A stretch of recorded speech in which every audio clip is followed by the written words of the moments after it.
Is there any possibility of the likes of Aida nga bafa ne badda?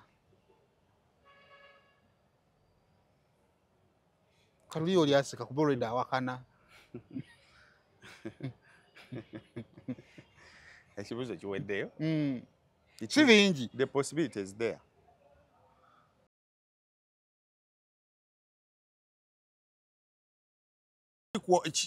Kyosiibya olowoozaako era bwe weebaka bw'oti era abawala omusajja abakwananaga nakuloose tokayana olumu kati akwagala nnyo nti you are occupying the bigger part of his brain akuloota kisoboka takufera naye ekyo kirooto tekiri spiritual kivudde mu bikolwa n'ebirowoozo byalowoozaako but the spiritual realm exists but you need to be as careful as possible because there are very many idols who are going to come kuba basumba bangi balina abantu bebapangisa okuva mu byalo sigumusa ebiri ne babaleeta nga babakokinze bulungi nnyo nanyonya so it's upon you before you join the bandwagon okusooka okumanya idol nanjagaza ki because embozi ya ida tasose ginyomyawo the next opposition leader abadde Bobi Wine okuva lwe yajja okuopposinga Museveni mu 2017 alisiza ekisaawe kya alisiza industry era kino nkigamba nnyo abantu timulimu n'abantu abamu abadda mu kisenge nga balinayo akafaananyi ka Bobi Wine kebagamba boy waffe bisima ffe twali twafikkira dda ng'ensi yatwerabira nga tulaba naffe tulowoozebwako covid najja mu bantu bonna abayamba eggwanga lino abateekamu omusolo naye abanga bayimbi be balinnya ne bagenda be bateerawo n'omusajja mulamba Jeno Sali Musale gwe atoola ku lw'omwana omuto era gwe asembeza omwana omuto n'omutaasa okubuyaana okubonaabona n'okubula oba oyambidde ddala Katonda tulyogera tutya nti twayamba ate twabasomesa tetwabayigiriza tetwabavuba mu bunnya bwe batambulira amanya bampita ni Kurabongo oba Rima Sam sinzira ni Kurabongo Charity Foundation kujja gy'oli mwana wa Katonda gwe atugoberera bulijjo entagera azaagoberera obuweereza bwaffe okuva gye twatandikira okutegeeza nti tulina campaign gyetutuumye Let My People Go campaign entwagala okujja obuweereza Kurabongo Charity Foundation ne Makindye kyekiseera tuve mu kifo ekipangise kyekiseera tuve mu kifo ekifunda tugende waka Katonda atuweeka Mmengo era n'atuwa n'amaloboozi munda muli agagamba nti tulizimbako amasomero amasinzizo naye waggulu wa byonna tugenda zimba enjuwe tugenda okuŋŋanyiza abaana b'oku street bonna olwo nno Katonda basinkaniraawo bayigirizibwe baddaabulizibwe mu bwongo ne mu mubiri ekiseera nga kituuse ekituufu balikomawo mu kibuga okukyusa ekibuga n'ensi yaffe tusaba buyambi bw'okutukwatirako tuli mu kuzimba tulina ebbanga kati eritasukka mwezi okuva wano si kikolimo nedda twagala genda waka rent atususeeko ebikeme Makindye bingi awo nno maaso go we tugira n'entebe okutuulawo okwogera naawe okutegeeza nti watambudde naffe kyekiseera tukwatireko nekino tugusize ebintu bingi akasawo ka seminti ka mitwalo 3,100 emmotoka y'omusenyu ya mitwalo 9 emmotoka y'amayinja ya mitwalo 16 kyonna kyosobodde era nzikiriza nti gwagenda okutoola ku lwakino kigenda kuba omukisa eri enjuuyo kampeyini eno tegenda kuleka kyekimu gwanaatoola egenda sumulula ensawo zo gwalina ebirwadde ebikubonyaabonya gwalina famire eyuuga gw'ebyenfuna ebyakwatibwa alina abaana bakutabuseeko n'ebirala gwetaaga eddembe mu nsi okuwumula ng'okunoonyeza kwabula leka ensigo eno liba eddagala bonaatoola nkusabira awo nawo okutte Katonda azzeewo kiralo abulesingewo bwagenda okutoola ku lumwana w'eggwanga Katonda agenda gubulesinga kiralo kuba kiyatutuma okukola John 15:12 yatutuma kwagala nga naye bwe yatwagala tulina ozimba toilet ya bukadde 3.5 main building tugitwalaganya ebulako $5 million abaana basuka 15 katubajja wantu batwaleka Mmengo tutandika bateekera mu ngeri entuufu Katonda agenda kukuwa ebyo nabyo yayanira singa otulakula omwana omuto.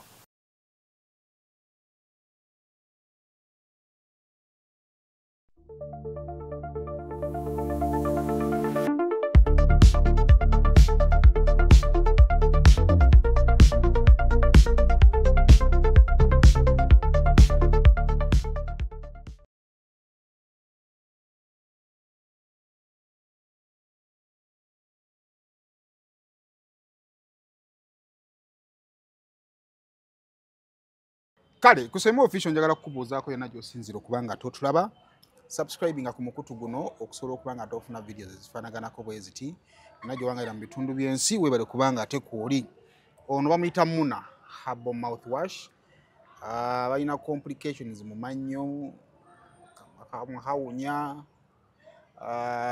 bagayita kunyenyeera, gasanyalala, gamenyeka, amagulu gakusindiikiriza olina ekibiina ky'obufuzi obadde okyagala ku mutima kati okyagala n'amannyo go ng'otandise n'okugamba I love my partner with all my teeth.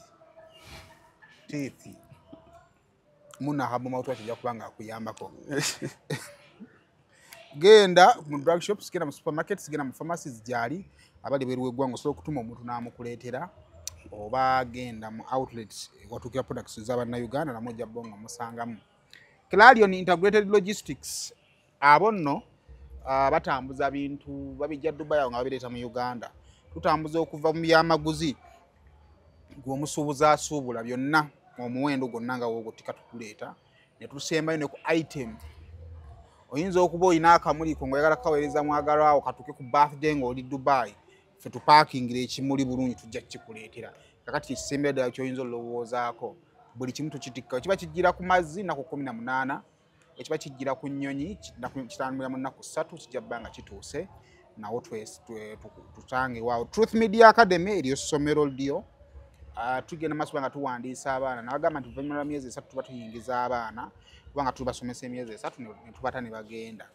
Kakati Truth Media Academy tukutegeeza nti bino bye tukola, oyagala kukwata kamera, oyagala kugatta bifaananyi, oyagala kukola graphics, oyagala designing zonna eza screen z'oyagala, tujja kubanga tukuyambako. Kale kuba ku namba ey'essimu obeere ng'owandiisa omwana mu myezi 3 ate omwana wamala okusoma tanoonya mirimu yeetandikirawo mirimu. Lunaku lwakutaano of course ninakuwefuwa tugenda ba tutunulamu some of the events ezikoze week eno ate okusobola okuba nga tumalako week. Ogamba otya? Sikyagamba bantu be bagamba. Kati gwoyogera bo ne bagamba. Nze njogera bo ne bagamba. Kulabaawo nga weegoba ne ngamba kakati ono. Nze ina gwe neegoba naye nga bangoba. Social media etandise atuuse bwenjagala. Omanyi kibanga kiwendo. Okaseera awo nagobagananga ogobagana n'ono n'ogobagana n'ono. Alanezera wali kinnuma kwe kugobagana n'abange. Alizola abaana abapipa we bangobanga ne ngamba ne Katonda no.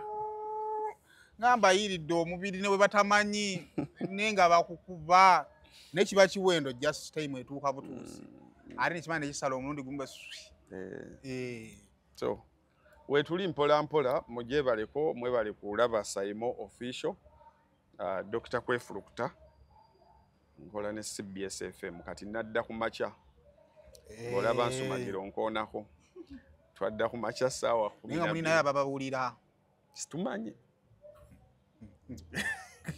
Wow, tetulinga ba TV ndio bashu ali abakulaba kubanga waliwo wa kamera abakulaba wabaawo lya kuterayo sound abakulaba wabaawo obani timu yandunga batano nakola ku macha I think ekisinga obulungi lwansonga nti womala okuva kumpe okusaawa 4 obo ine saawa nga 6-7 ezikutunulidde zitali mu program okola omanyinze kati media sina budde bwesikolangako Kyova toyina budde bwontiisa nti kakati buno bwe budde. Tewaliwo budde mu media. Natukako nabeerako ku radio nga nkola show 3 buli lunaku Monday to Friday. Nga nkola okuva ssaawa show bagiyitanga. Eri family gye wali nga gwe program manager.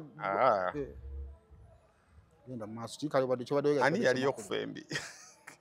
Ani badde ndeta byotayogere naye kati gende ne byoyagala. Nga nkola show yatandikanga ssaawa 12 paka 3 ezo kumacha nempowamu nenkomawo nenkola ey'omunaana paka 10 nempowamu nenkomawo nenkola ey'emu paka 3 ya byabufuzi kukyaza bannabyabufuzi. Ebyo bisa biwasinga okugaggawalamu ebyo ndowooza.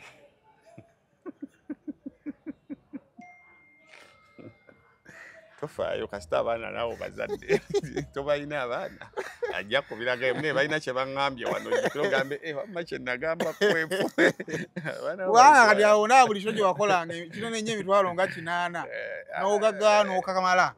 yani eddirani ajja kubiragambe waliwo ekintu ddadi kye baŋŋambye mugaye emune sasula amabanja naye so kakati nenkolako ekiro era ku Family Radio nakolanga show yatandikanga ssaawa 4 paka ssaawa 7 ogw'ekiro. Eri yasooka ndala ku family wakolanga 4 oba era yazze kati zaali 4 nenzijjako bujjeemu ey'ekiro. Kati ng'olina n'okukeera. Ng'olina okukeera. Naye ey'ekiro yabanga ya Lwamukaaga eyalinga ya Lwamukaaga lwokka. Kati zino 3 nga eza Monday to Friday Olwamukaaga ssaawa 4 paka ssaawa 7. Yali yasooka wakati awo passion eba ekyali y'amaanyi. Ng'ate nsoma n'amawulire. Musumba Lodi yali yatandika yaki? Wamwe mwali mumukako kubeera. Nga nsoma amawulire naye nga siba. Radio is beautiful. Nze nange singa mba nfunye omugagga gwengwira. Okumugamba okutandikira TV mugana ntandikira radio. Radio I think eri manageable. Eri manageable is cheaper. Naye njala kubebaza era buli wembeera bwe mba nnyumya emboozi ezo nzinyumiza from an appreciation angle. Because by the time they took me in, literally I didn't know anything. So they took me through hard time. Maybe nabye nkunyumiza okusobola okufuuka kino. Kyeni nti buli dynamics ezenjawulo n'owulirako era we mmanyira abalimu ezo n'afuuka mukwano gwange nnyo. Era nakawa. Nga mukyaza nanjo kyayo kati we mumanyire era akalulu kano ku balimu ezo. Ogenda kubeera muzibu nnyo ow'okujjawo. Ku balimu ezo kwesiva. Seged. So kakati ebyo byonna twabiyitamu kubeera battle hardened. Kati buli budde bwonna nabukolako nze nebo just kati kukula kuno responsibility nogana nayo manyi olwogamba nti buno wontadde nandikozewo naye oyingiridde bingi. Kane nga ze mu media tolina kyongamba nti kino tolina kyongamba nti kakati bakukyusa so ebanziza ku makya abantu abasinga bagamba ayayayaya kakati ng'ate abamanyi balaba obudde bwe mbadde nzigirako era bwe budde bwe nsigaddeko era nze saakyusa alamu yange. Omanyi tewalina abasajja nga takeera naye nga bayisaawa 10 abayazuukusedda nga ali ku TV alaba. Nga waali awo. Abasajja TV bazirako ku makya. Jaamu n'asooka kukwata ku ssaawa awo 2-3 awo n'owulira ng'ofa. Naye wano mwezi essaawa 11 kitundu 12 oba mukaweweevu kujjako nga mafuta ge gakuweddeko. Ne bwe sitaba ekyo. Dakika 15 oba otuuse kujja okolera. Morning hours is the best hours. Obeera oli fresh okisegedde. So it wasn't that a challenge to me, though at first nga bakakikugamba otyamu okisegedde. Engatto zoddamu wabaddewo Patrick awo wabaddewo bakugerageranya the fear of unknown kati wali obadde mu comfort zone ko kakalasa mayanzi mwakakwata ne mukanyweza bwe muti ne bakuzukuza buzukusooka kubba ne kavaamu ekitambula. But thank God we are moving mpola mpola. I think buli muntu yetaaga ku challenges ngezo nete zeetaaga nnyingi ako keetaaga okuteekawo. Weetaaga challenge nga wa training for them. Ojja kujja omwana ku university omuleete mu kusoma mawulire nga ye awo ali comfortable. Kubanga they are breaking. Bagende omugyewo mu kusoma amawulire omugawo manyi tusaba ojja okolemu program. Kakati there are very few people abasobola okukuba ennamba zonna mu kisaawe. Si buli omuntu osobola omuteeka. Oyinza omutta. Noga ajja akwateko mu ggoola dde wana dde wali. So buli muntu ali eyo era ngamba nnyo abaana abali mu media. If I could go back nga nakayingira media. Olugendo lwe nayitamu paka ne leero lwe naalizeemu. Obako ebintu by'ofuna. Niyo omwana ava ku institute n'ayagala asaba omulimu ku CBS. Omanyi nze I've interacted n'abantu abamu n'osanga omwana ng'akola ku TV entono Nomkwese muno mugamba BBS manyi weeri nga tamanyi weeri. Bannange nga ffe tuzimanyi ngoma CBS esangibwa Mengo, Simba esangibwa Bukoto, beat eri ku cement naye ngoma wacho obimanyi just in case deal wejjiraawo. Omanyi nze baggalawo Kiss FM ene ya Sebagala. Bagiggalawo ndi ku mulyango. Ngandi nawudde radio yatandise tomanya bayinza okuba baagala kubakozi. Nasanga aba UCC bafuluma. Nosanga omwana nga yasoma mawulire naye nga talina connection tagoberera. Kati nze n'ebintu byenda bawano nga bwe tubinyumya olabika ng'omukulu ennyo naye nga lwaki watandika okugoberera ebintu kati nze akalulu ka 26 because nali kitende nga nsoma naye nga ndi mudde. Kati bisebe nga DP y'amaanyi awo mu Kajjansi. Ati akalulu nkamanyi manyi lwaki yesimba okuchairman Koloti yawangula nti yali wa DP nga atatambula nabe byonna mbikola ki nga manyi lwaki family ya yono musajja ono wekunakawuka yani etukati okuva mu byobufuzi kubanga abantu babyogeranga abaana twayagala nnyo taata waabwe ne bote tubakoze eki nino sanga omwana nga lwatandise okukola ku TV lwasoso okugoberera amawulire kyoba batusumbuwa nnyo ogenda okulaba submission zaabwe otero balabanga bali yakitinga ku bintu byetwogera nogamba ono yakajja awo wakirabidde awo akajja nogamba ono balaba nnyo actually example nigireeta lulala kansoka enjirinde eyiteko waliwo factor gye nazudde eggulo why another factor why our music went to the dogs nazudde naye ekyo kitereke akakantu njakawaggwe later after some time naye abaana b'ennaku zino bali so disattached from the physical world. Osegedde ate nga physical world yekola virtual world te virtual world teri kiriyo buli omu ofeedingayo bufeedinzi kati tosobola kufeedinga virtual world kyojje ku virtual world you can't tosobola kuwaayo kibaddeyo noate n'okizaayo ebali upload era wegendereza abantu bonna abasinga okuba ab'amaanyi ku mutimbagano what they upload tebakijja ku virtual world bakijja from the real world ne bakisoma bulungi nnyo ne bamanya nti okay eno mu real world abantu kino balireetinga nakyo then nakyauploadingayo era ogenda okulaba kati SB4 mulaba interviews lwaki zitambula nnyo because bya uploadinga ku virtual world bali abaliyo balaba bipya nnyo simanya emboozi ze zaateekayo ezo ziba mpya nnyo bana babeera ku masimu beewuunya omuntu bw'abeerawo nga talya mbuno bamalanga ennaku 2 nga talidde kyaggulu kale emboozi eri mu layini yetu emabega kaawo Hadija Kigoza alina emboozi yali ayogerako tisimanyi omukazi yali yeebaka n'embwa it is something ky'otalirowoozaako kati bw'ofuna anyumya emboozi eyo ekukwata n'ate bino ebyaffe bye tunyumya gundi wamulebe yavumye mune ku mutimbagano olweri bamuvumidde ku TikTok ng'obikomezaawo ku YouTube. That's the challenge nti bali abantu babeeranga nnyo kati nze nina ekintu kyenkola abantu ennaku zino bakaayana nnyo ku ssimu yange bakuba nnyo peaking rate yange genda ekendeera njala nnyo okuwa obudde the real world nti bwe mba nsanze Saimo ne Divorce kati mmwe muliwo basatu munyumyemuko osegera munyumyemuko Saimo ugamba oti obulamu buli butya musageemuko at least ze dakika 3 z'omala ng'oli ne Saimo nga toli ku mutimbagano there's something new you are picking you are reigniting yourself naye osanga abantu Saimo Divorce Hafi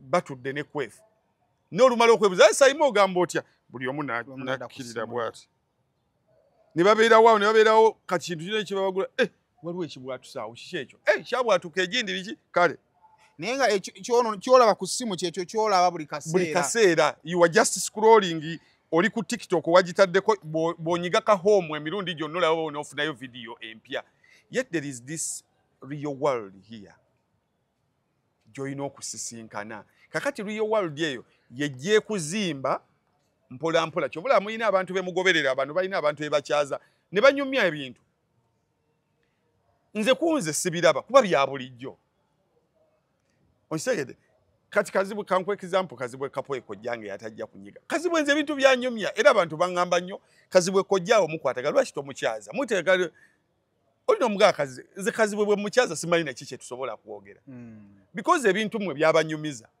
nze bwe bulamu bwe tunyumya naye mutambulira deire buli lwe musanga tubinyumya n'abimperake era ze wenkyangamba nekyo yamaze nakibanyumiza kati ndaba nga bwe tumiitinga naye kati mmwe kuba ye kazibwe kyakola content we tamujja ku virtual world awannyo obudde real world era asobola nnyo okubasumbuwa n'agamba nagenze kamukaalo gundi kati eyo mu byalo gy'ayimbira byajjayo bw'abireeta ku mutimbagano buli muntu agamba omanyi kazibwe yanyumiza omusajja bw'ati kazibwe yakoze bw'ati so if you want to succeed on the virtual world give much time to the real world kati ndoza bana emotions zisuse kati kankwenga example wensonza awo waliwo enteekateeka eriwo kubanga emotion etokkiriziganya nawo toyagala nakumanya ekikola ki kiriwo naye ate ng'ekiriwo okyetaaga mu bulamu obulala time ejja kutuuka ng'olina example gy'olina okuwa onyumye ogambe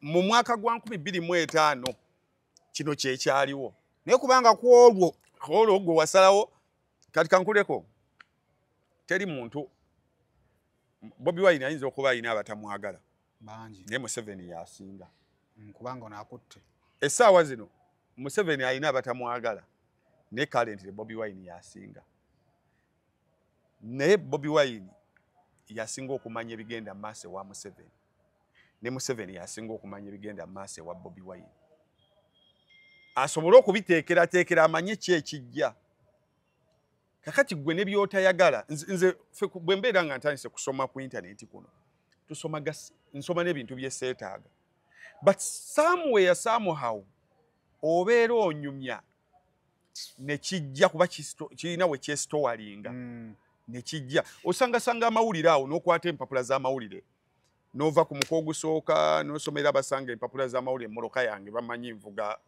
library n'osoma kati osoma n'akasitole gwe okolabanga akatayimbu makulu ogenda okulaba omulundi gumu kazze nga kakoze big story kati bagenda okujjako interview ogenda okyogaga ni kwefu ekintu ekyo yakijjawa ani kwefu tulina abantu abanyumya kale saa zino abantu abanyumya ffe mu mulimbe gwaffe abanyumya yobula nti okuvuma kungi kubanga tetulina example waliwo omuntu bambi gw'owulira nga anyumya naye ng'emboozi ye eri rich nga bw'anyumya ku nkyukakyuka alina example nga mutwalo tikyovala mu Argentina gundi bwe akola bwati era n'ogamba bana kati nga emboozi yejjudde naye bya Argentina teyabisoma kubanga alina obyogerako yabisoma kutegeera era n'ategeera kati time etuuse ng'anyumya emboozi ng'emboozi ya Argentina egatta n'eya Uganda eguddewo kati gwe bagambye abantu abaaliwo mu mirembe gyono muzeyi gwe mukyazo oweruwero yani muzeyi Magala goza abantu b'emyaka gye babirabanga gundi kati naye muzeyi Magala n'ekisinga okukwasa ennaku okimanyi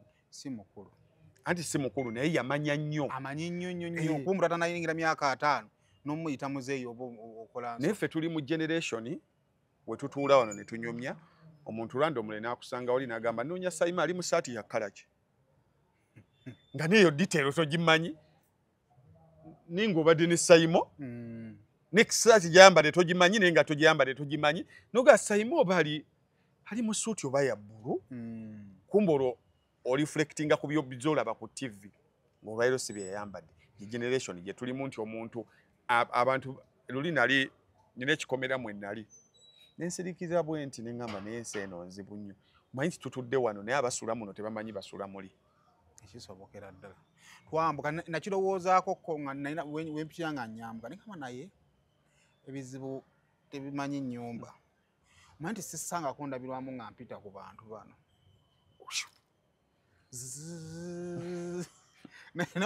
olunaku lwoyinza okujja olunaku luno olabika ng'omusiru ng'ojja omaga bane muli mutya naye ng'ekyamazima obayitako oneddeire oyinza okukomawo ng'oba okooye kubanga ekyamazima wootuukira ku nnyo okutuukirako oba okooye naye tekiri mu bwongo nti atist wemma ntuuse mu kkubo eri abayinza okuwulira enduulu kanzisse atist kale oli wantunuulira ng'asobola okwawula ku mubbi otherwise bannyinimu esaa ne bagenda kukupa embooko nga bagamba gwe mubbi so real world builds your life drawing examples kati ffe twabeera nnyo n'abantu abakulu n'anyumya kino n'anyumya kiri n'anyumya kino n'anyumya kiri kakati all of a sudden gwe byojja implementing oba byobuulira abaddako naye kati abaana abeeraawo abaana b'ennaku zino ababeera ne TV ne batagisumululako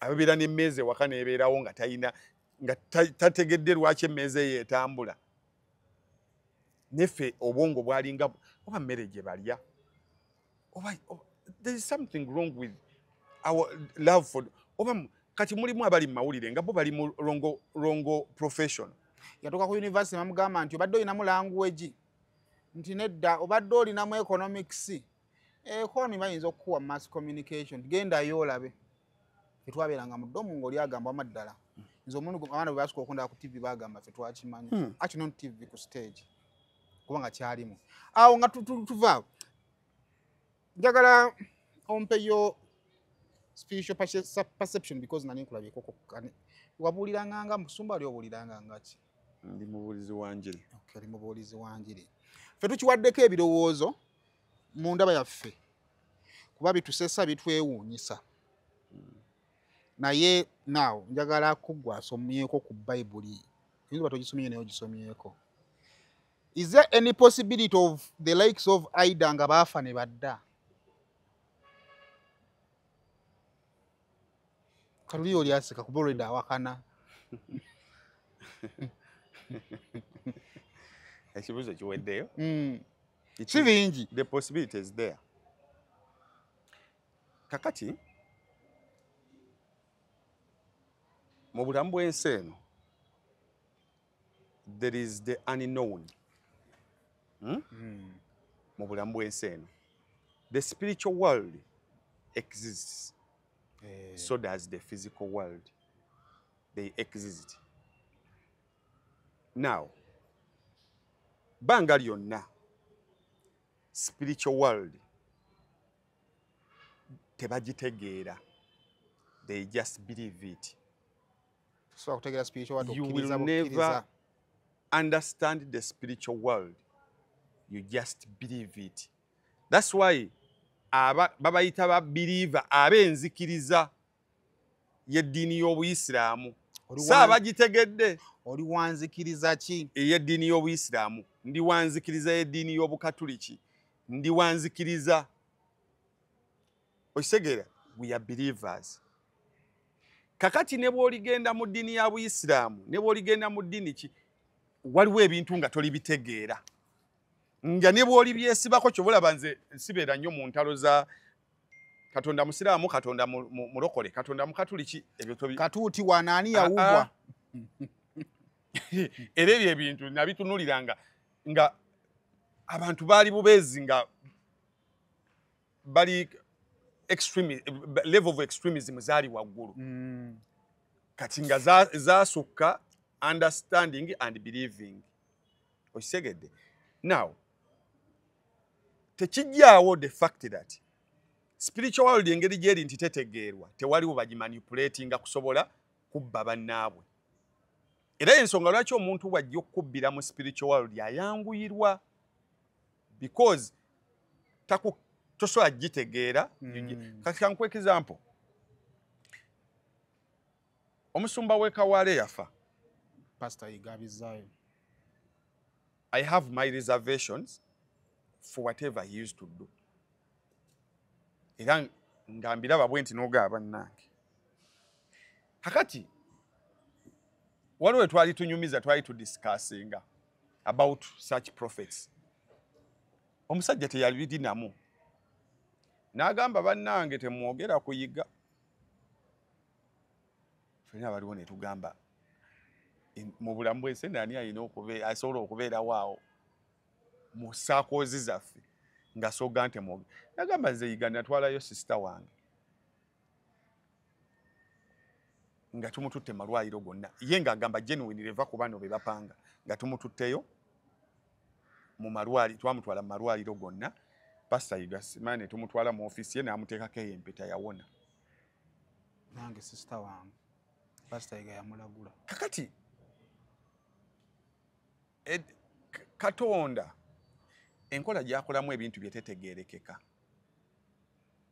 kyovolaba ebintu bye olwairo tubadde tudiscussinga waliwo etteeka eryayita I think bagenda kuwagala di implementinga nti omuntu bw'aba atuuse ng'ali brain dead gavumenti erina olukusa n'abasawo okusalamu ebitundu ebikyali ebiramu babiwe abyetaaga okisegedde brain dead tekitegeeza nti wa totally dead but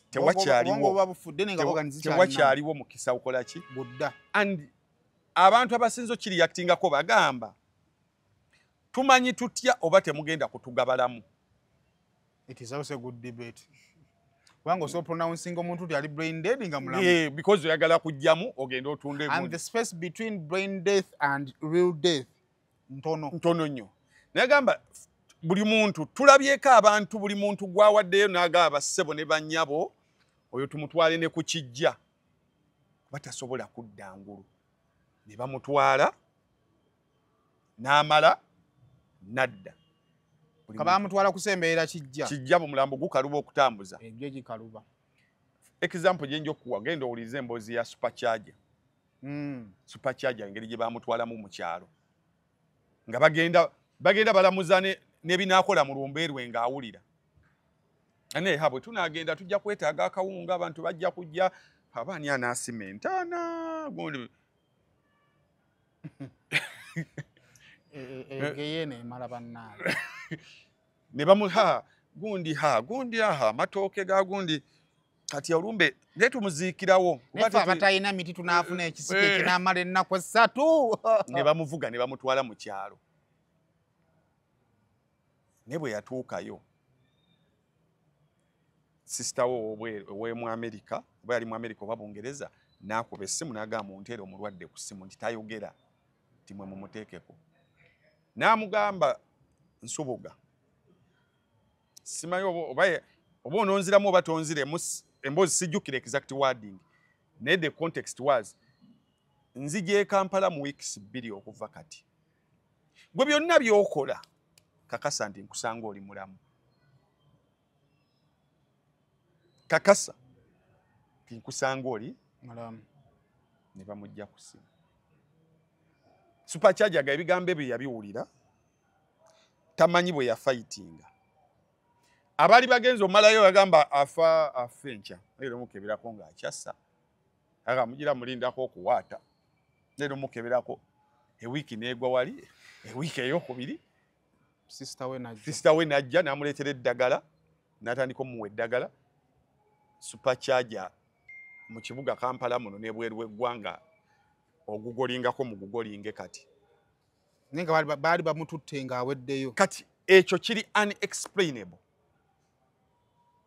ontegedde kyokka ate nga waliwo atuula n'ali emmere bulungi nnyo n'agamba bannaye bampe ku mmere muyite ku gundi oyo ne muvane muga muzeyi nno muzeyi gyali jasika tulinze ku kiriyalinga bbiru bamukomyewo ewaka abafudde mu nfa eyo togimanyi muwendo ne babakubira essimu yagamba kazzeewo ne yeebaka bw'ati.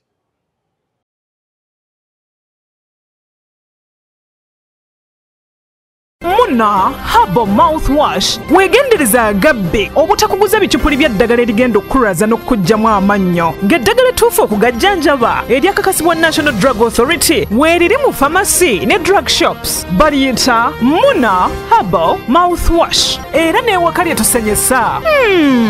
Muna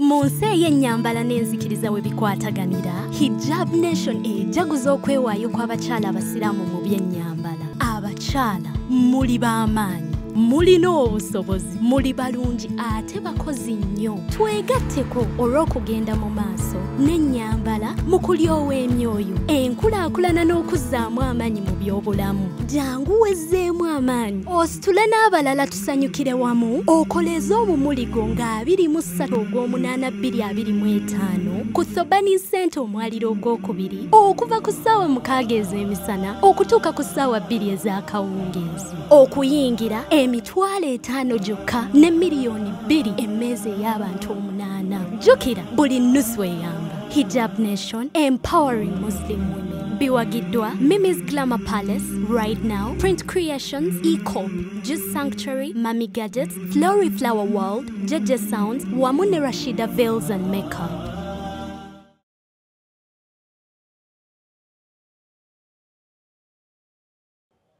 Kakati ebintu bya Katonda about life and the spiritual world, you never understand, you just believe.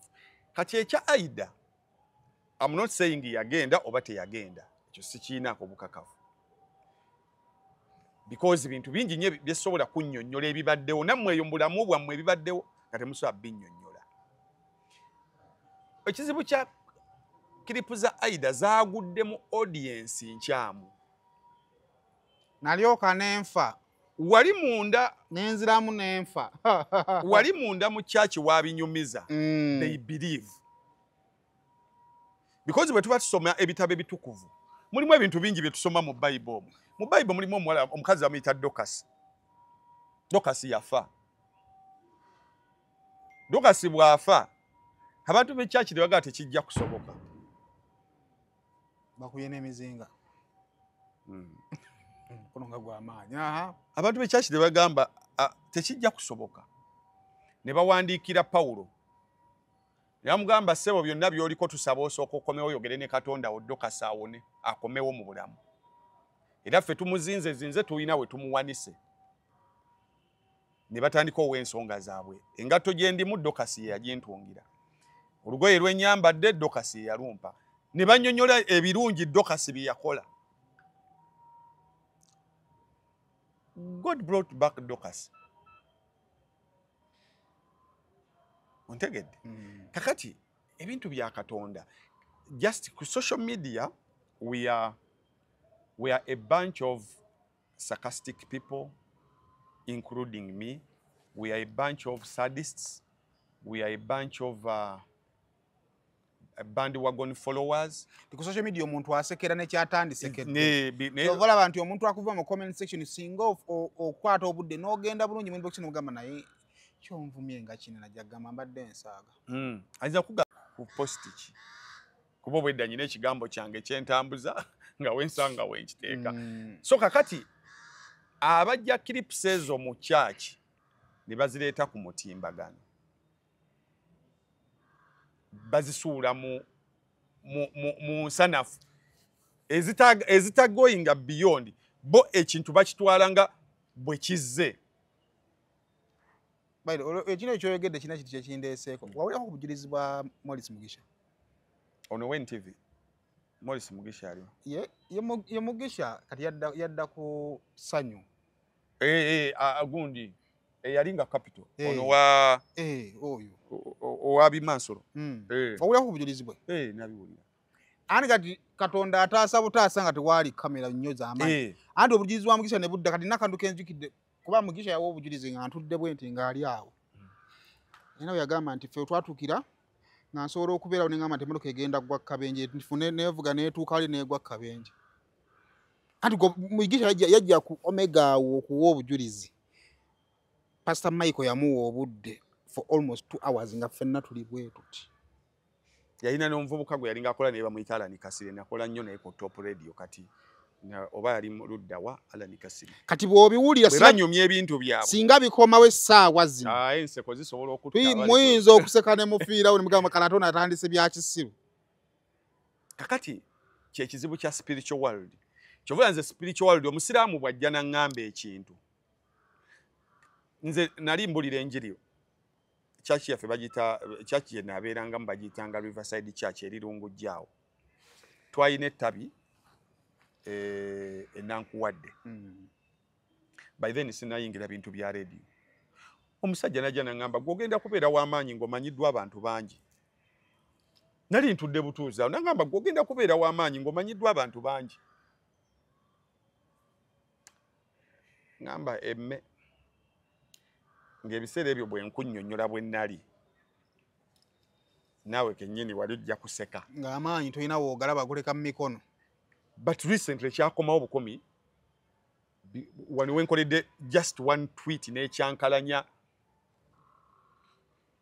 omutimbagano gwonna ne gukyankalana essimu yange YouTube bwezikubira TV bwezikubira era ndasirira ne ngamba sindikirinda nsobola otuulaawo nendaba ekintu nenkiwandiika mu bigambo ebitawera mutwalo almost the whole Uganda atambulira ku ekyo netambulira ku ekyo discussion nenziyukira ekigambo omusajja oyo kye yayogera kakati Aida kyokka galono nnyo you can as well choose okukyesonyiwa n'ogamba nedda time etuuse butuusi kubanga kwefu akola ku radio obwapostinga ani ayinza okumugaana bulungi nnyo naye ate woba obbilivingira mu kigambo era osobola okuddeewo n'omuwa credit n'owa Katonda nti yali yakyogera kituufu so believing is about believing Bible Yesu bamuzaalira Jerusalem Bethlehem yes mu ndagaano enkadde baali bagamba dda ekibuga ekyo nti gwe ogenda kubeera w'amaanyi okitegedde ogenda kubeera waki w'amaanyi naye nga ogenda kubeera w'amaanyi buli muntu kati bw'oba tonnatuuka eno mu maaso weebuuza kati akabuga kano akatalina makulu kagenda kubeera k'amaanyi kati laba mu kibuga ewaggwayo ensasagge kuba Yesu we yazaalibwa si we yalina okuzaalibwa Mariya olubuto alufunira mu kibuga for example Kampala gavumenti ereeta buleesi kiragiro n'egamba buli muntu adde waabwe gye bamuzaala afune endagamuntu kati nga balina okugenda ewaabwe waba Yozefu bafune ki ndagamuntu kati bano bagenda n'olubuto olukulu bwe batuuka eri nga woteeri zonna zijjudde abantu bonna bakomyewo okufuna ndagamuntu yensonga lwaki bagenda mu kiraalo ky'ente tebagenda mu kiraalo ky'ente because baali tebalina ssente zisula mu woteeri batuuka zijjudde ne bagenda mu kiraalo ky'ente gye bazaalira Yesu ayogerwako era akkirizibwamu paka kati so there are very many things in the spiritual realm ng'oli bw'abyogeranga osobiyita ebyobufere nkotinge bulungi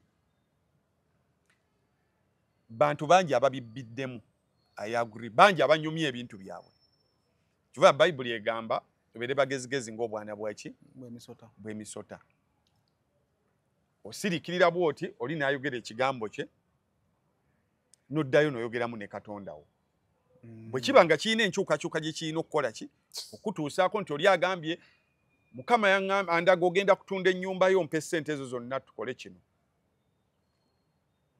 ekyo ddayo era ne weefumiitiza n'omutonzi wo n'oyogeramu n'omutonzi wo n'okola ekyo omutima gwo wekisazeewo kubanga ekyo kikukwatako n'ebino ebitayina nnyo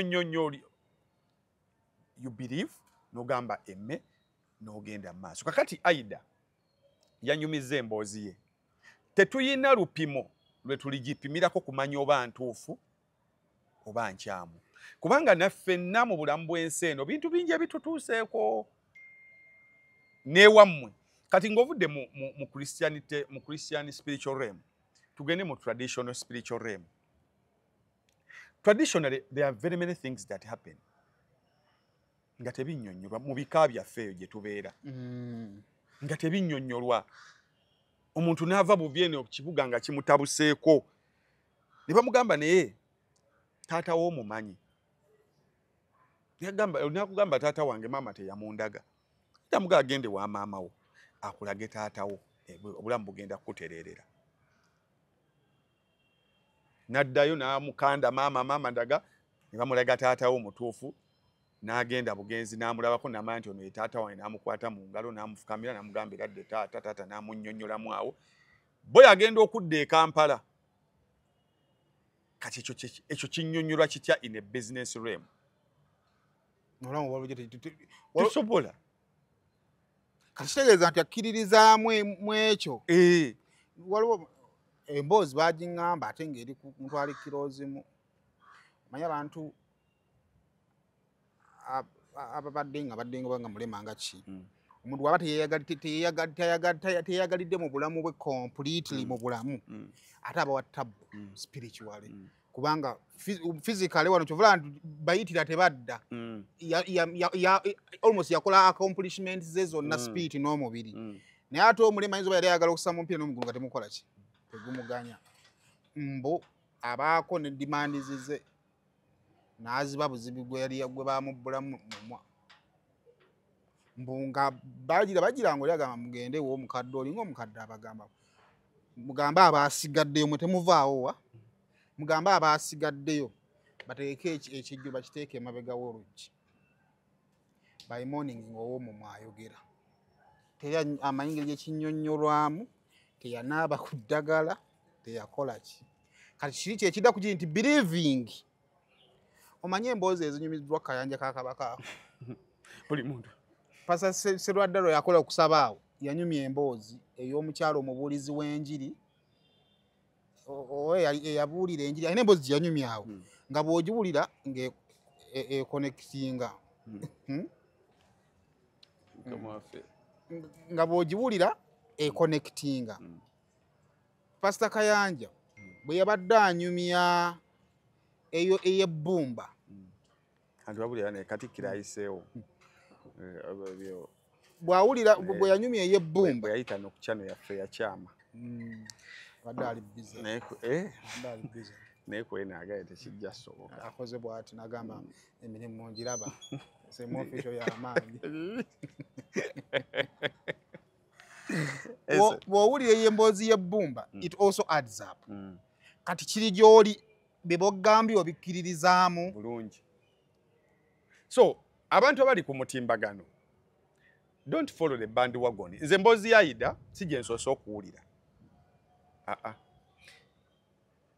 Katonda alina ebintu by'engeri gy'abikolamu olaba amazzi ngamba nnyo abantu olaba amazzi ge Namugongo ago buli omu agoogerako bubwe okitegedde naye ebintu bya Katonda biri nnyo into the spirit in which you do something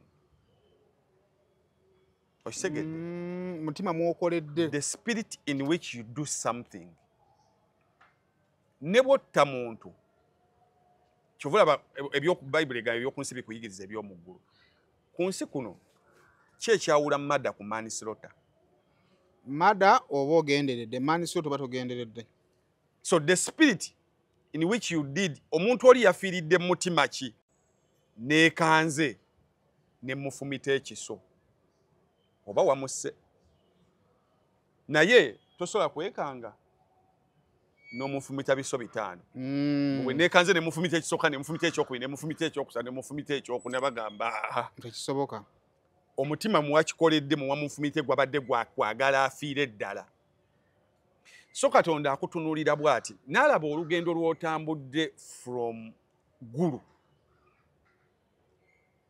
to Namugongo n'agamba amazzi ago kangawo omukisa gagende gamukolere kampite mu mazzi kuba Katonda akola okuyita mu buli kintu kampite mu mazzi gawonye omuntu kyobulaba gwe togakuba galeke kyotoweza ati kati kyeza no watermelon gwe tofa ku watermelon kakati kyekigambye kiri nti olina okuteekamu nti bw'omala okudda ewaka osobola okulaba nti ono si Katonda ono akola ssente okitegedde ono akola ssente nti watermelon egenda okumponya abagitadde ku 3 webanga watermelon egenda kumponya ate wakyagitaddeko omuwendo kati n'omanya nti ono omukozi wa ssente kati kitwala Katonda kyobula agamba nnyo abantu in the spiritual world olina okubanga you have that direct connection olina connection ne with your Katonda God ti Bible bweba Bible ogyesomera musumba bwajja n'asoma olunyiriri ne lugamba awo Katonda n'agamba nti mulete ekimu eky'ekkumi Mukama yeebazibwe mwenna musituke mulete ekimu eky'ekkumi osooka n'okkirira wansi n'ogamba n'agamba muweerete ekimu eky'ekkumi ewaddako yagamba lwaki ennyumba yange ereme kubulamu mmere tweyanziza emmere ey'abaani yabaweereza n'abeetaaga kati n'otunulanga mwaka w'ekimu eky'ekkumi mugenda mu mwaka ng'olaba ennyumba ya Mukama ennyumba ono ali mu yeewuwe yewatabula mmere naye wano ffenna eya Mukama tumala okuwa ekimu eky'ekkumi ate Asha n'agamba tumaze wiiki namba tetulya bulungi nnyo naye ew'omubuulizi oba omukulembeze ow'eddiini yo matabuta kati awo ogambira yagamba mulete ekimu eky'ekkumi mu nnyumba yange muleme okubula emmere eno eno ennyumba ono yateekawo mu nnyumba eyiye ye ng'omubuulizi. So emboozi ya Aida buli omu ojja gisekerera okusinziira ku bandi wagon, sadism, levels of believing zakendeera kati tukulidde nnyo mu secular world. Omanyi ekigambo secular abantu bakifuna bubi. Ekigambo secular science. Ekigambo secular era mpulira nnyo abantu abagamba mboyo muyimbi wa secular music. Secular Music amalayo. Secular.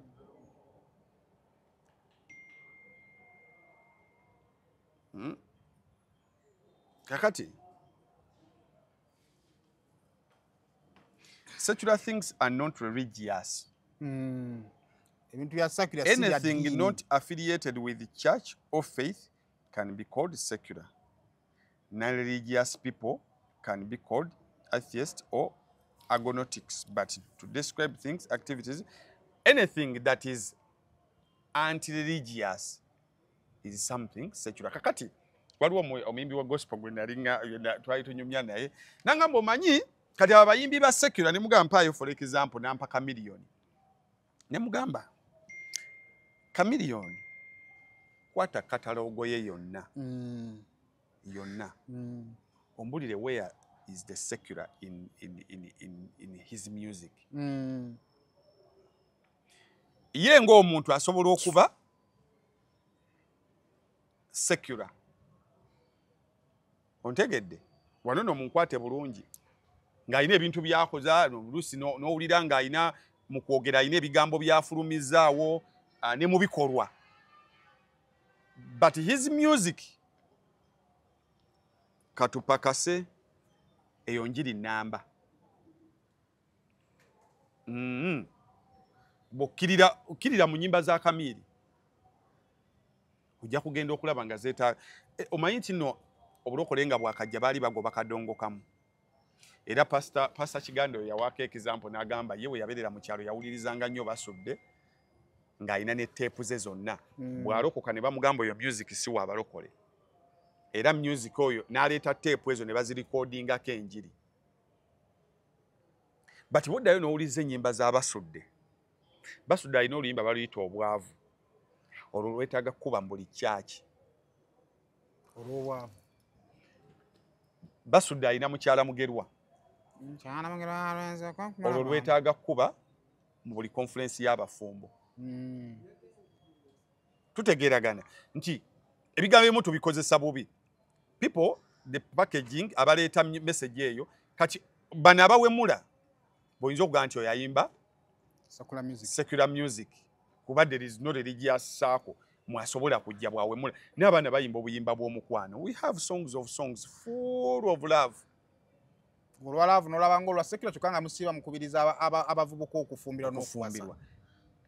Era n'omwanyo bwe ntuuka ku mbaga z'abalokole nga bakubako nga bakuba worship music yekka. Bino omugamba bane tukubeyo akayimba ka message onkuba agamba oluyimba lwa secular. Nomugamba kati bugenda kuyingira ku mwoyo we.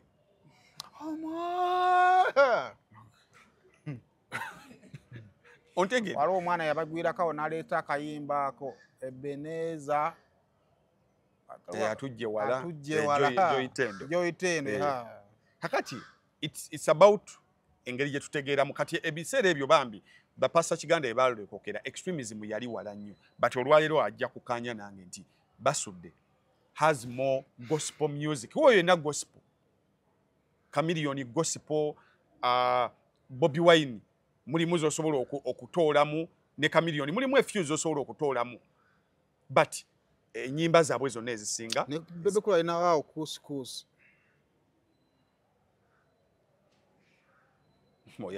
Oyagala akeba n'asalamu banna teriyo kyonoonya YouTube content nga kantu kusuulamu keba n'asalamu kati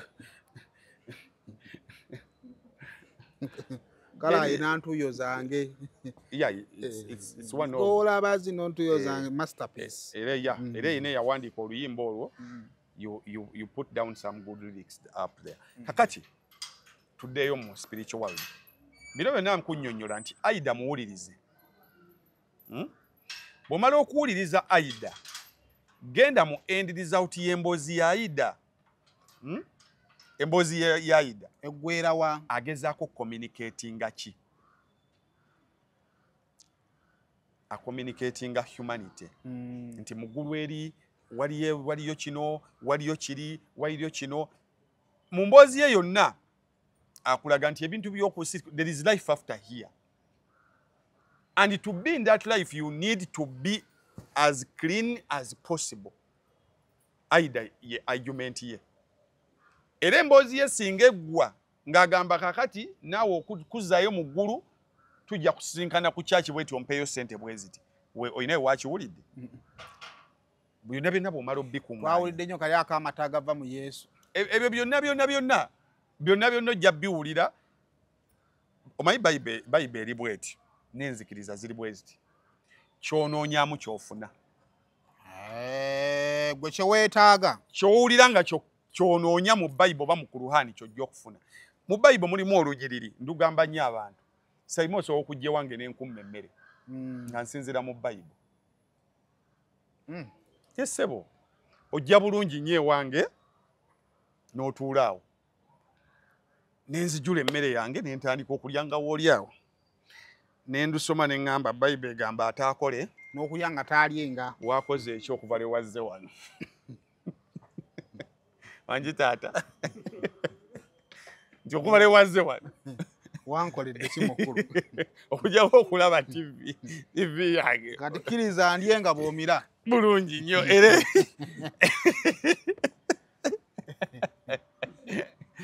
mba ndi mukyamu. Wabukodo bwa lugezigezi. Kati ekyo kye mbadde nnoonyaamu kumma mmere.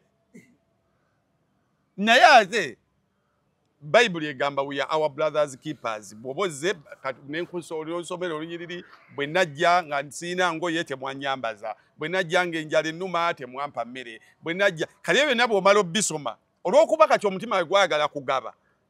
Nzijjayo olwo olunyiriri ngamba Sayima zo n'enjala emuluma.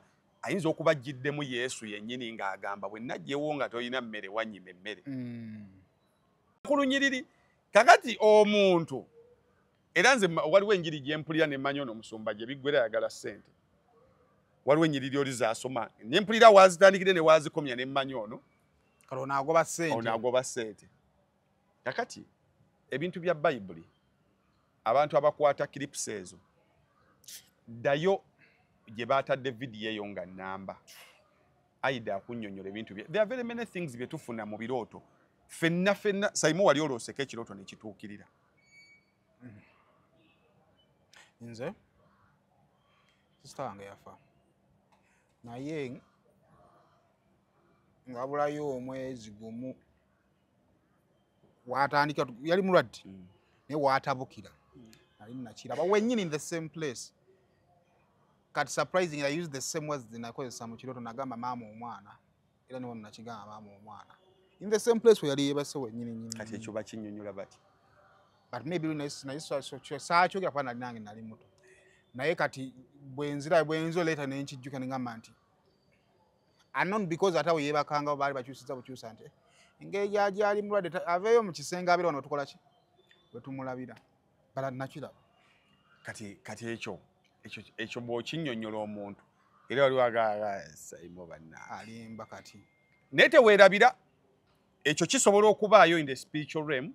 Waliwo n'ebirooto ebiri nnomo. Kuba Bayibuli egamba ebirooto biva mu lufu lubendo lw'ebintu bye tulowoozaako ne bye tukola ki ne bye tukola. Nti osobola okukeera ku makya ng'owulira omanyi olunaku lw'olowooza okugula pulimo.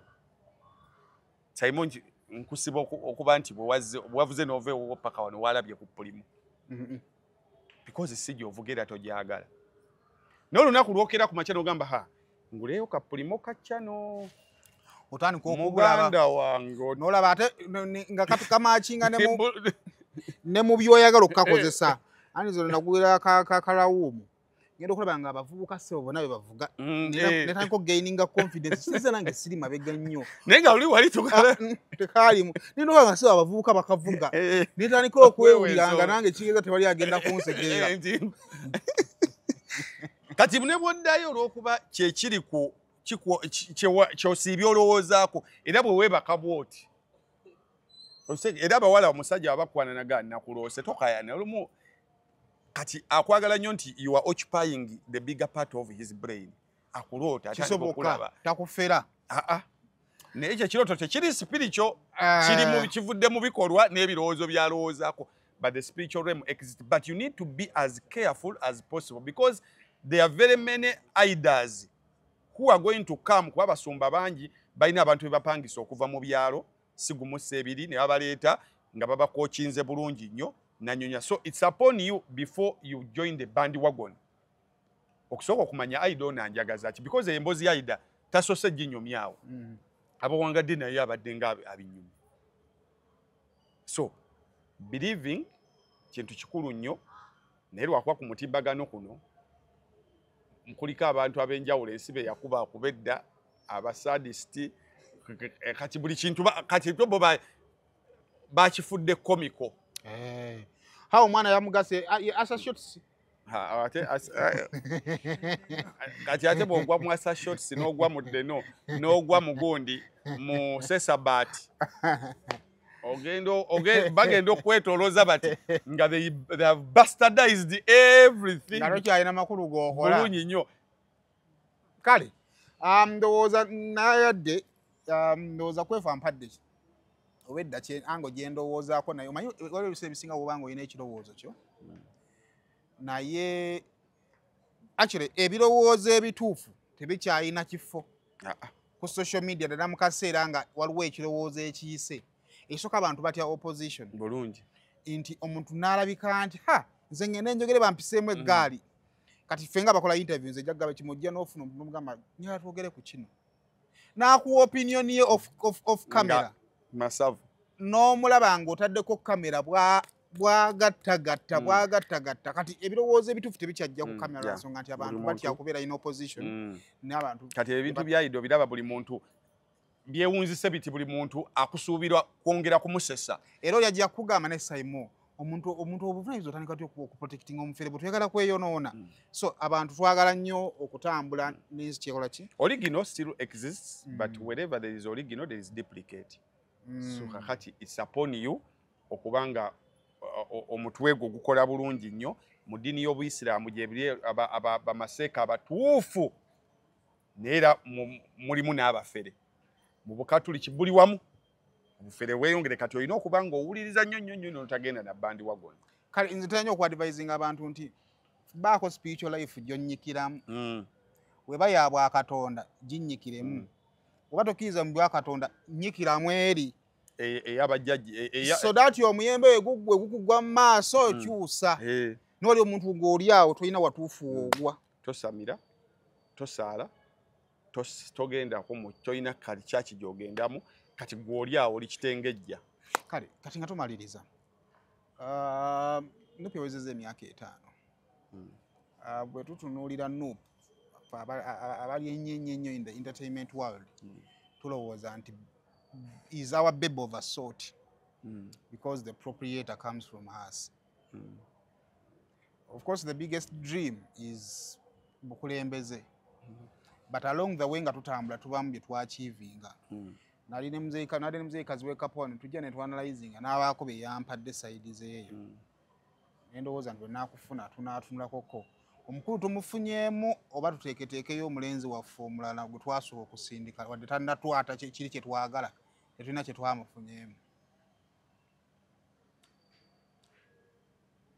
Industry ya art mu department zonna ezireese abantu ne baba amaanyi in terms of opposing the government yekyasinze okuleeta omuntu neemufunamu.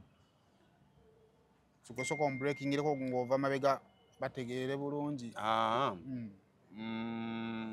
Semwogerere abantu be tebaamufunamu nnyo professional ye. Kizza Besigye yajja dokita ne badokita webali obbanga lyonna abasawo webali ffenna tumanye embeera mwe bali yabisembyeyo generation gyenyiza okuga nti tegeera semwogerere namusanga mu kawungeezi ke Besigye mutegeera nnyo naye Besigye nga yalina musawo wa president mulamba amalwaliro abasawo embeera gye babaddemu bbanga lyonna mumanyi bwefaanana. The next opposition leader abadde Bobi Wine okuva lwe yajja okuopposinga Museveni mu 2017 aliisizza ekisaawe kya aliisizza industry era kino nkigamba nnyo abantu nti mulimu n'abantu abamu abadda mu kisenge nga balinayo akafaananyi ka Bobi Wine ke bagamba boy waffe bisima ffe twali twafikkira dda ng'ensi yatwerabira nga tulaba naffe tulowoozebwako covid najja mu bantu bonna abayamba eggwanga lino abateekamu omusolo naye abanga bayimbi be balinnya ne bagenda ne bateerawo n'omusajja mulamba General Sali Musale kuba okyayo mu covid sekita endala zaaliwo gwe walaba bameka abaafuna abayimbi be baafuna basuubuzi baafuna ki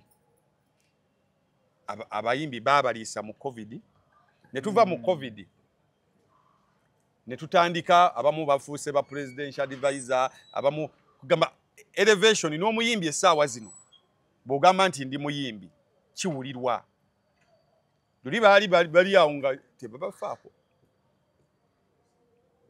era tulabye n'abangi abavuddeyo nga twali tetusuubira ne baasipayalinga ku bifo eby'amaanyi ekisegedde so mu bantu bonna abaali boopozinze gavumenti eno eriko abayimbi be basinze okufunamu olw'okuba muyimbi munnaabwe yakutte ekisooka balabuse nnyo ekyokubiri abamuvuddemu balidde nnyo kuba ye gwe batwalayo nga kaadi nja musobola batuwe bweziti nja musobola batuwe bweziti nja musobola batuwe bweziti nja musobola batuwe awo mu nja musobola batuwe bweziti ate abalidde ezo tobala both abamanyiddwa n'abatamanyiddwa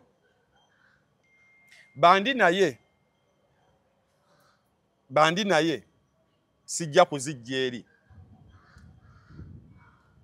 ekitiibwa kyabwe mu bantu okimanyi wekiri bali elevated abantu balina bye babalengerera era abakoze ebituufu bafunyeemu bakoze ebivulule bafuna ssente wano n'ebweru w'eggwanga abakoze ebituufu wano n'ebweru w'eggwanga and there are very many benefits ati zeefunye because Bobi Wine yeesaddaaka n'ayingira okuvuganya gavumenti eno mu 2017 ate bwe yakola ekibiina elevatinga the power of good music and good lyrics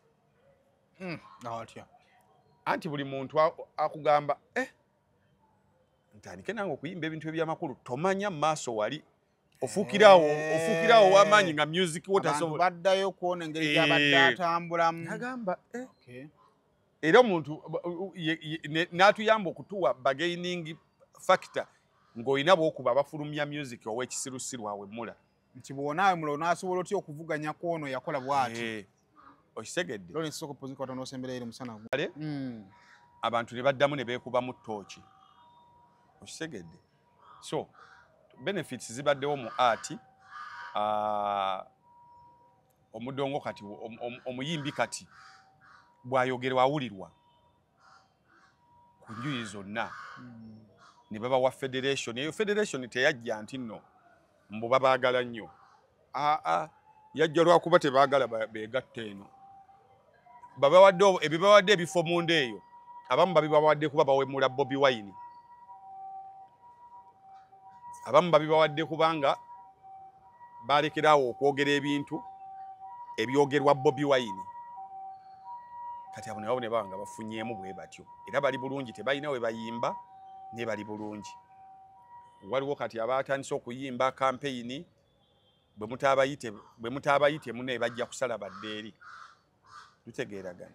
So ati afunyemu mu njuyi zonna both positively and negatively. We tugenda okudda kubanga gwe kyembadde nkusuubiramu nti olina byompadde bitandikibwako.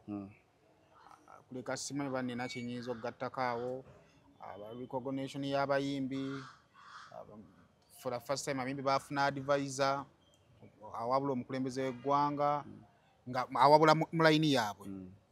Of course federation buli twali awo nga twogera ku funding nti mutubonga naawe 2015 babawa billion 2 ekinywa ky'abayimbi kiyimba oluyimba luki mu kisanja kino nawulidde billion 3 simanyi how sure it is wone billion ate ziri ezasooka we zibanga zino ntufu almost mu billion 5 mu kati bogata zize baalya mu covid zonna bazifunye mu myaka 5 kyendowooza nti bwe tubanga tusaze okubya attributinga kujja kwa Bobi Wine kiba kinene. But there are some things abantu bye batunuulidde nga balowooza nti oluuyi tetuluwoolereza. First of all waliwo bagamba nti abayimbi abamu they have become political olw'okujja kwa Kyagulanyi.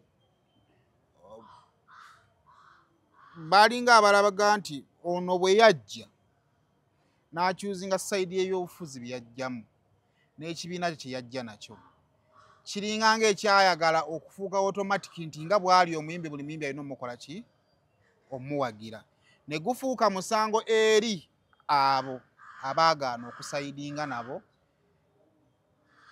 n'abantu boono ne batandika ng'okulumba abooli naye nga babalumbira ku basis emu gw'omuyimbi wakiwagira muyimbi munno.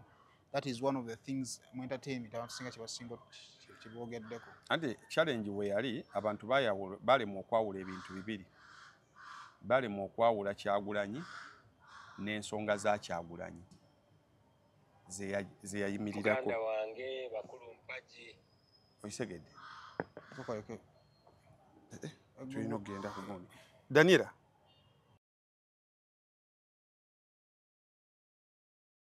Muna Herbal Mouthwash wegendereza agabbe obutakuguza bicupuli bya ddagala erigenda okukulaza n'okugyamu amannyo ng'eddagala ettuufu okugajjanjaba eryakakasibwa National Drug Authority weeriri mu pharmacy ne drug shops baliyita Muna Herbal Mouthwash era n'ewaka lye tusenyesa. Muna